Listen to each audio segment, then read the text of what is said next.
Yeah, well, I'll start off by, uh, I was born in Minnewacan, and it's a very remote part of Glencolumkill, very remote part. It's a place stuck in the mountains, in between. There's nothing there but lochs. We call them lochs. And so I was brought up there, and it's a very, I would call it a backward area. But way back, and before my time, and my father remembers that people weren't as enlightened as what they are today because they didn't travel, so they lacked all this. So they they used to have hiring fairs and Strabane in different places, and where my grandfather took the lads out and hired them out. But one of them was taken up to Belfast, and he was educated in a non-Catholic part of Belfast. And this is your grandfather? And my grandfather, that is my great-grandfather, remember. And he was educated in a non part of Belfast in a Protestant home, which in those days, if you said you were a Protestant, you were happy. You go to hell. You were a Catholic. You went to hell. Yeah. And I think there's a lot in hell, actually. Yeah. But We've all had it. yeah. But that was the age. Religion sort of dominated the. Religion was the government at the time, and it controlled people very much. And my father was educated by this doctor, and he was a bright lad, young lad. So he taught him how to do hypnosis. That was one of the things. And in those days it wasn't done in Belfast even, which was quite modern. It wasn't, so it was brought into Belfast, and that would be about 18 something. Mid 1800s. Yeah, 1800. So, but when he came back, he was outlawed a bit by the clergy, the Catholic clergy. And up to the day, my father was reluctant to say much because he sort of followed the people. He wasn't liked because he practiced this, and the people didn't understand it at the time. Because they know all about it now. He did tricks. Yeah, about hypnosis. Hypnotize people. Yeah, the people in those days, they weren't, no. So, but religion, of course, was the main setback for them there. And he practiced, he met a few. He used to attend the fair days, and there was a fair day in Carrick on the 14th of each month, and a fair day in Aldera, 16th, I think, of each month. A fair day in Mount Charlotte, and each went. But he went round, and he had a dog, a dog and all that, and he used to practice on the street. But but he was outside someplace near Gara's pub in Turkey, this happened. It would have to happen in O'Gara place.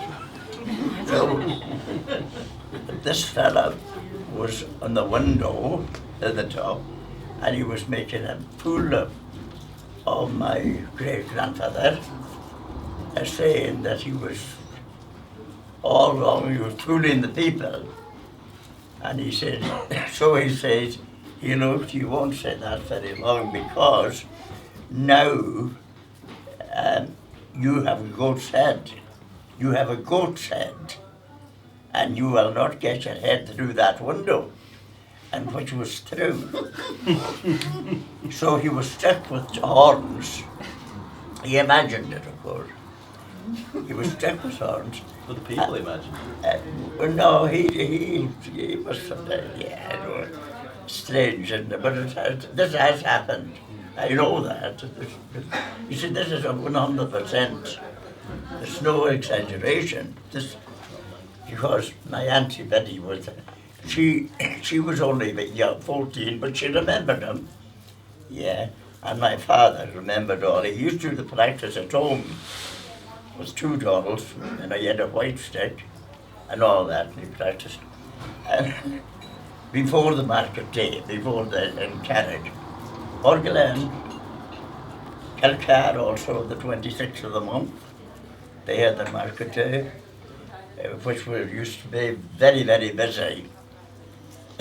So, and he used to tend to go to all these and collect some money, because they used to throw money to him, because he was performing very interesting tricks, making them think, you know. It wasn't all hypnosis, he was a conjurer, you know, yeah. He was good at the job in those days. And the bishop came. yeah, the priests were frightened of him, and they wouldn't come near the house because he was supposed to be possessed by the devil. But that's Paddy Gara. He was supposed to be possessed by the devil, and the bishop, the priests would not come near the house, but there was a bishop in Raphoe, and my aunt told me she remembered all that, you see, and he came all the way from Raphoe up to Minawachran, and said, you're Paddy O'Gara, you realise that people don't like what you're doing around here, because he made people think the bugs, the turf was done and they weren't done, and he goes, and the haystacks were made and they weren't made, and he got a very bad name in the area. But the priest wouldn't touch him. The bishop came, and he spent a few hours in the house with him, and he said, I will show you how I do the tricks. It's self-hypnosis. You've got to think for yourself. You hypnotize yourself and explain the details of what was involved. And what the unfortunate thing, he hypnotized the bishop. So when the bishop left, he passed, there was somebody living in, unfortunately, I haven't got the name, in O'Donnell's next door. You know, the next door. Somebody, but it wasn't the O'Donnells. No, but they were, so they couldn't understand the bishop when he went back on the horseback, and he was absolutely dying laughing. And so the fella that came up to our house, now my auntie remembers that, and she just, no way, she was a saint, no way would she exaggerate. She remembers that. So they came up, the neighbours came up and they said, what did you do to the bishop? No, well, nothing, but he understands now what my tricks are. He knows all about it. And I told him to tell the people to not be frightened, that they were just tricks, you know. And the following Sunday, it must have been a Saturday, the following day he went to Mass. They all went to Mass in those days. Everybody. You were odd if you didn't go to church, whether you were Catholic or not. So he made a sermon anyway. The priest said, now Paddy Gara, mean the Watling, is a very, very, very good man. He's exceptionally a good man. And he is not possessed by the devil. And he made, but he had to announce it in church. Yes, yeah, before the people would accept it. But the people didn't accept it then, and he was accepted. Yeah. But he did also, he made, they used to make potching, you see, a lot in those days. And he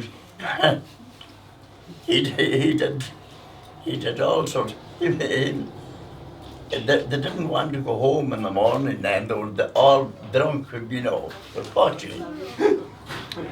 And they didn't want to go home.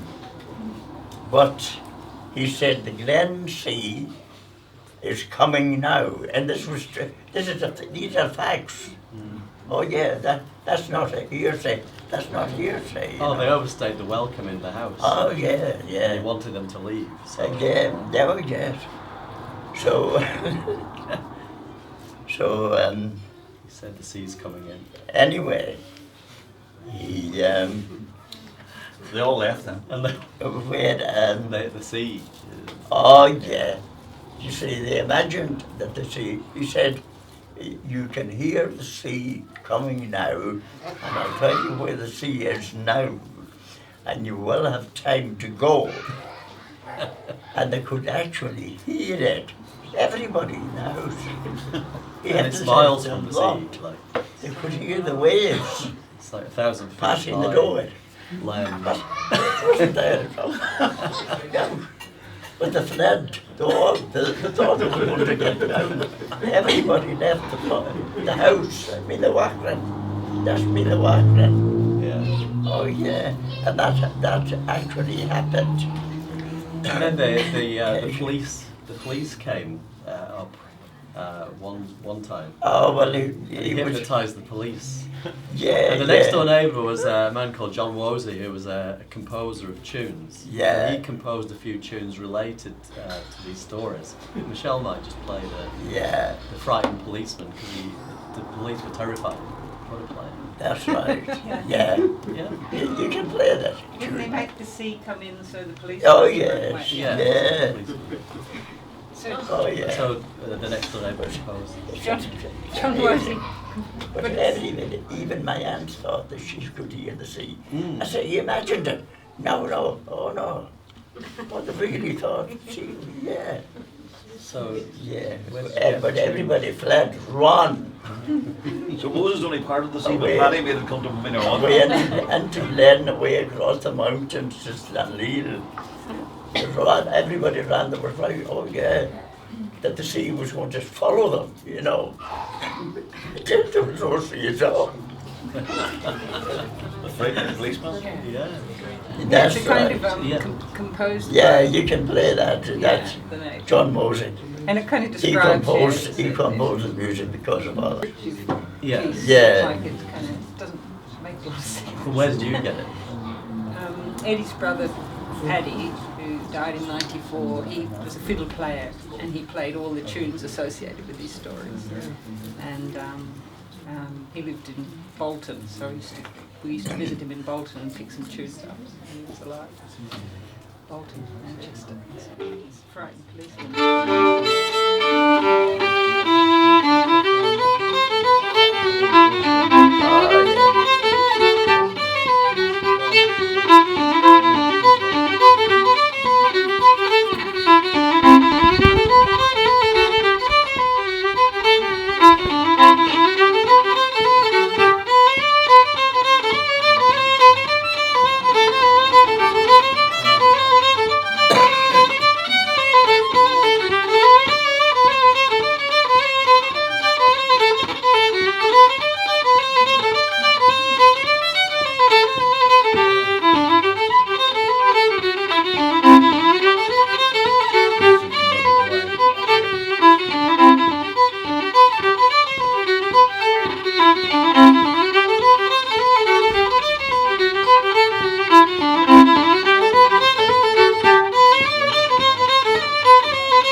And